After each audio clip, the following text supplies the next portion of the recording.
Hi, today I have some tips for how to read a foreign language book without knowing every word for certain. Now, I have to take this from an English perspective and for someone who is reading Italian specifically, although worryingly, I did ask for a Welsh book with my Christmas books, which you will probably have seen in the last video. I'm hoping that some of these tips can translate to what you are learning and reading. But always remember, this is how I do it. It may not be right for you, or you may have to adapt some things to your particular learning style. The first thing to think about, though, is how much vocabulary do you know? You need to know quite a lot of the basic vocabulary in a language before reading is viable. So, as well as your language study, I'd suggest you watch lots of videos in the language, with the language subtitles if you need them, and listen to the language a lot, if you can, on the radio, for example. First, you have to accept that the first chapter or two will be more difficult. I've said it before, but you have to get used to a writer's style and the language they use when you start a new book. You also have to accept that you won't understand every word. I'm not a native speaker, so that will be virtually impossible. But not all words will be unrecognisable, even if you don't know what they mean. What I mean by that is that, for me, English and Italian do have similarities. There will be words I can guess easily, or some I can deduce with a more circumspect guess. If you do this, tell yourself that you have got those words right. Don't look them up. In most cases, this will be true, unless you happen to have hit upon a false friend. If there are verbs, however, that you cannot even take a guess at, I would tend to look those up, because the verbs are often the most important thing to understand, so that everything else falls into place.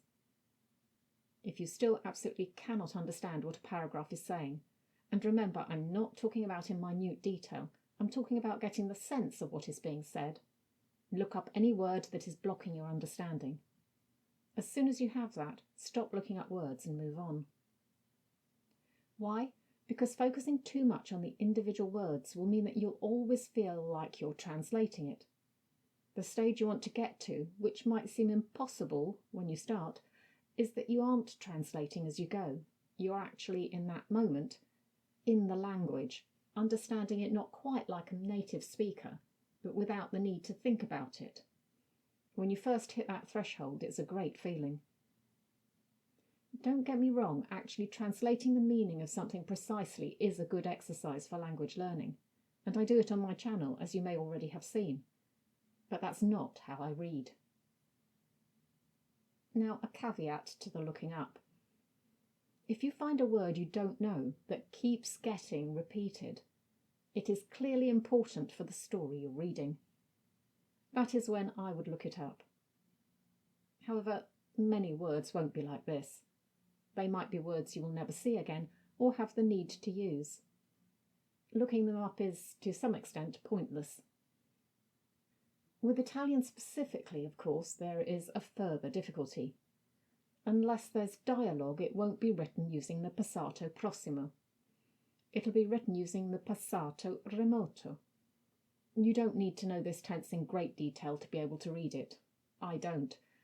There are a few irregular verbs that you do need to be familiar with, but most verbs have enough of a stem that you can recognise them without knowing their forms as such. I no longer even think about the fact that these verbs are in a tense I don't know very well. If you're reading in a different language, there may be other quirks like this. For example, I know that the Welsh I'm learning on Duolingo is basically spoken language, which means that written language is going to be different. More formal, I suspect.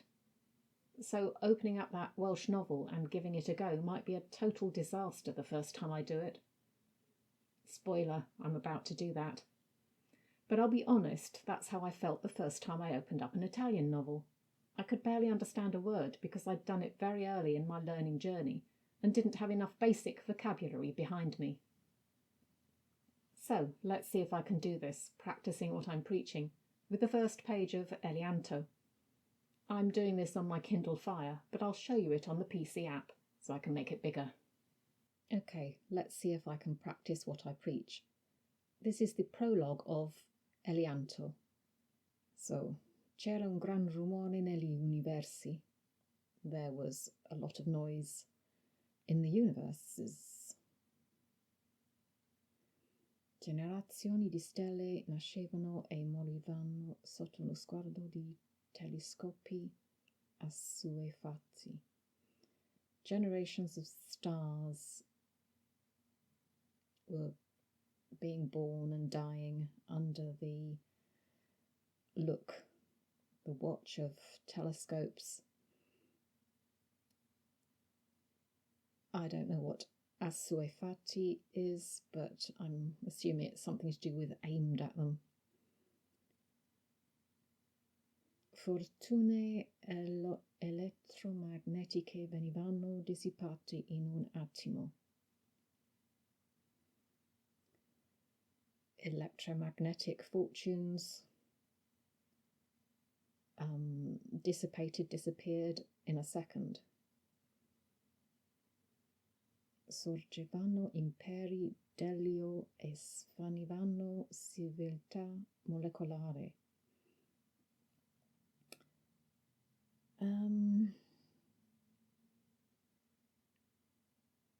I don't know what delio is, but something is surging forth, and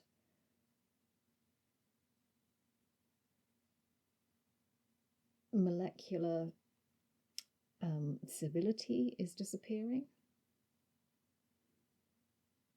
Gang di gas sovreccitati seminavano il panico.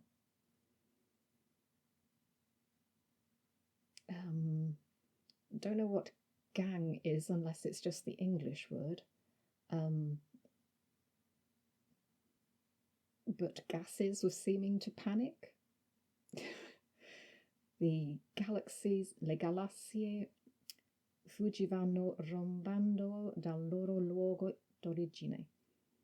Galaxies were fleeing from their original places. I buchi neri tracanavano energia e da bolle frattali nascevano universi dissidenti.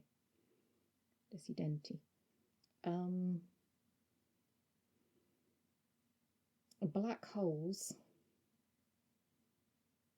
were doing something to energy, not sure what.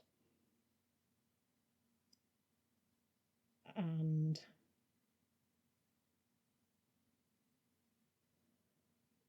from something boiling, dissident universes were being born.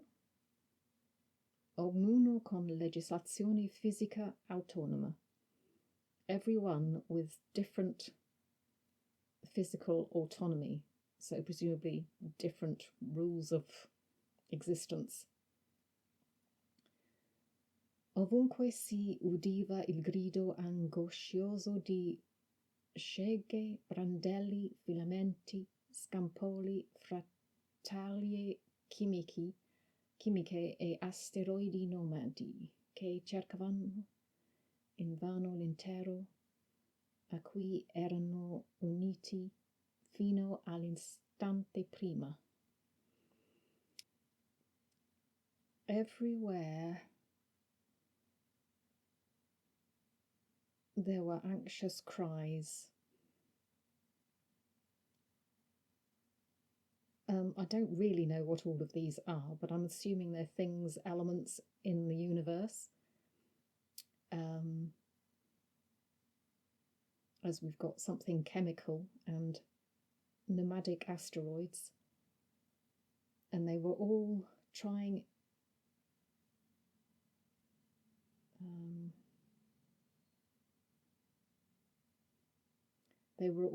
to find the whole to which they would belong at the first instance. Era un corro di orfani e profughi spaziali in fuga verso il nulla con un muggito di mandria terrorizzata. I'm erring on the side of that's something to do with a chorus of things in space, fleeing towards the nothing. Mugito is some kind of noise. I can't quite remember exactly what it is. Making noises of terror. Okay, so there's quite a lot of individual words there to do with galaxies and universes that I don't really know what they are in Italian. But I kind of understand what's going on. So I don't actually need to look up any of those. And I suspect probably are only going to appear in this at the beginning here in this description of how everything is beginning. I don't know whether this is supposed to be the beginning of the actual universe or some imagined universe. But that's for me to find out as I read on. So I think that's not bad. I didn't actually look anything up. Now, let's try the real test with this Welsh book, Y Llwybr. Now, when I actually asked for this as a Christmas present, I didn't know what Y Llwybr is. But if you look at the cover, it is actually obvious because it's the path. And I now know that because I learnt it. Now, I don't expect to understand very much of this at all. And this is probably going to be a case of come back later when you know more words. So, cododd lefel y swin yn uwch eto wrth I Radio Luxembourg. I know that cododd is to wake up, but I don't know what lefel y swin yn uwch, but wrth I Radio Luxembourg is next to Radio Luxembourg. Yn y siwtiau Sargent. Okay, so I can guess that Radio Luxembourg is playing Sergeant Pepper. For your canu, diwrnod efo yr ar. So the bit in quotes there is probably the name of something.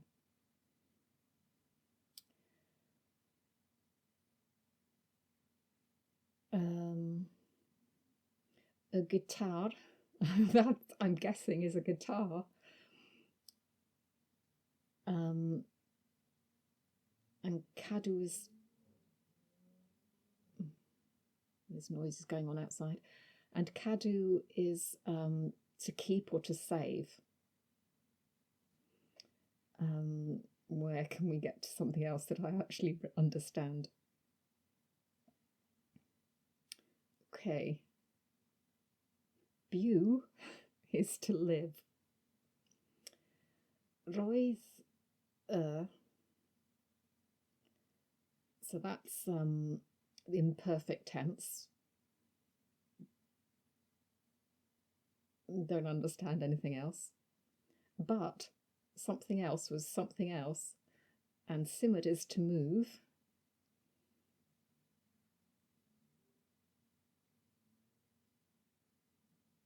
Yeah. I'm definitely at the stage of I don't know enough vocabulary for this yet, but it's quite interesting to look at because I actually understand more of the individual words than I thought I would, but I can't really put them together in sentences, and looking up the individual words would, one, take too long, and I'm not sure I would quite get there even so. So this is one to come back to.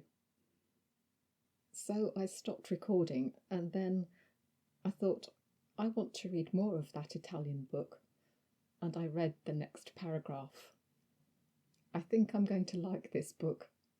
I know it's supposed to be humorous, but I didn't think I'd get most of the humour. But this next paragraph. In this scene of universal divorce, that it was that a young, ardent atom of oxygen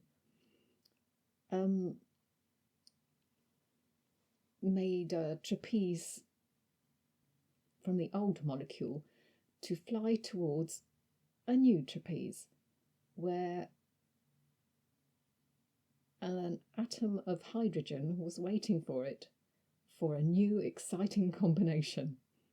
But after a triple jump, a death-defying, maybe, triple jump, the acrobatic atom missed by I'm assuming that's a minuscule amount, the protective arms of the hydrogen carrier and fell into the empty,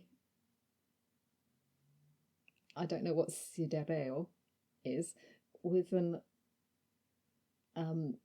anxious shout. Once again, I don't know for certain all these words, but that was pretty easy to understand without looking anything up. Anyway, just a little addendum to the previous.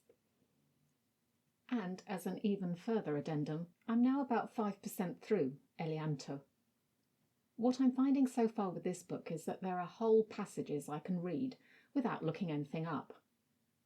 But then there are extensive descriptions of characters in these first pages. The thing is, because this is a humorous book, those descriptions turn out to be quite important, which means that I've ended up looking up a lot more words in those particular sections than I would normally have done. I also feel, but cannot be certain, that there are some made-up words in this book, because they're not found in the dictionary, at least in the Kindle dictionary, but I can kind of work out what they mean. So the moral of this is that all books are different. You may have to consciously adapt how you deal with a particular book according to its content. But I still stand by my basic rules. And I hope as I get further into this book that this won't be necessary. Until next time.